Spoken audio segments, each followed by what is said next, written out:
magkain ka. Bakit abo yan? Overcook yan. Ay, hindi mo siyempre. Oh, may karne yun. Oh, busog na busog yung dalawa. Busog mo kayo. Drinks pa. Salamat ha, salamat. Salamat. O sino bang hindi mabusog ng Encanto Paris Overcook? Hindi nakagbinta ni Siguro Lolo yan. Ang sarap ng ulam, tapos ang gwapo-gwapo ko dyan. Oh, ang dami ko ng pira. Ang dami ko ng binta. Yan, makabili na ako ng tuba. Sarap ng tuba. Tuba lang pala yung bibili ko. Kung may dumating ng mga babae maganda ba? So, hindi man ang ulam ko mabinta. Uy, ako man siguro mabinta kasi ang gwapo-gwapo ko naman ito. Pero, dami ko ng pira ngayon. Makabili na ako ng tuba. Makabili ng tuba. Lolo. Yeah. Sarap siguro. What? Ligpit muna natin yung kainan. Baka dumating si Bimac. Baka dumating si Bimac. May niridi pa naman ako nga para sa kanya. Espesyal. Espesyal daw yung pagkain. niredy niyang pagkain ni Bimac. Ay, nito. Uy, nandyan na si Bimac. Nakuha natin. May niridi man akong para sa kanya. Ay, galing sa Encanto Paris Overcook.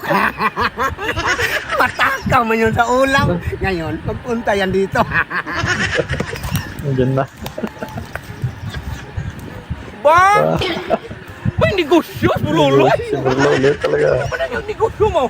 Encanto Paris Encanto Paris Overcook. Bakit naging overcook yan? Hindi magsalita. O ano hindi magsaril? May magtikim na. Tandaan niya. Magkano ba? Oh, 200 isa. Kamahal na. Ano isang order? Magbayad ka muna. Hindi pa nga nakakain. Hindi, Bayad ka. magbayad muna. Bago upo, bago kain. Teka, bakit naging 200 ang yung pinakain mo kanina 100 man? Oh, para sa'yo man yan. Ano, Special man special daw yan. sa kanya. Kaya mas mahal eh. Kaya 200. Anuhin mo ako? O, bayad muna. Okay, para magtikim ako niyang Para masigurado Encanto ba? Para hindi makatakbo. Tignan natin masarap ba yan? Sandok na naman. Lantukan niya. Yan. Yeah, magkain ka. Abo naman pala eh. Patayin mo nga. Sobrang overcook naging abo. Overcook yan. Hindi mo siyempre. Oh, may karne yun. May karne. Ano kung marunot eh. Abo yung bintay. Overcook nga eh. Ano ba overcook sa inyo? Hindi ko alam dong abo dong. Ano bang kinain na kanina abo? Hindi yun, hindi abo yun eh. Masarapan sila na busok. Nakasarapan nga sila. Yan ang kinain nila. Okay lang, 200. Hindi mo siyempre. Saan kang Paris overcook? Abo? Overcook nga eh. Nasaan? Ano bang overcook sa inyo? Hindi ba yung abo? Kinain nila kanina eh. Nasarapan nila eh. Ba't ayaw mong kumain? Magnegosyo ka abo, ibenta mo? Hindi mo siyempre yun. Ang marunot na abo pala yung bintay. Anong klase yan, man? Order mo na.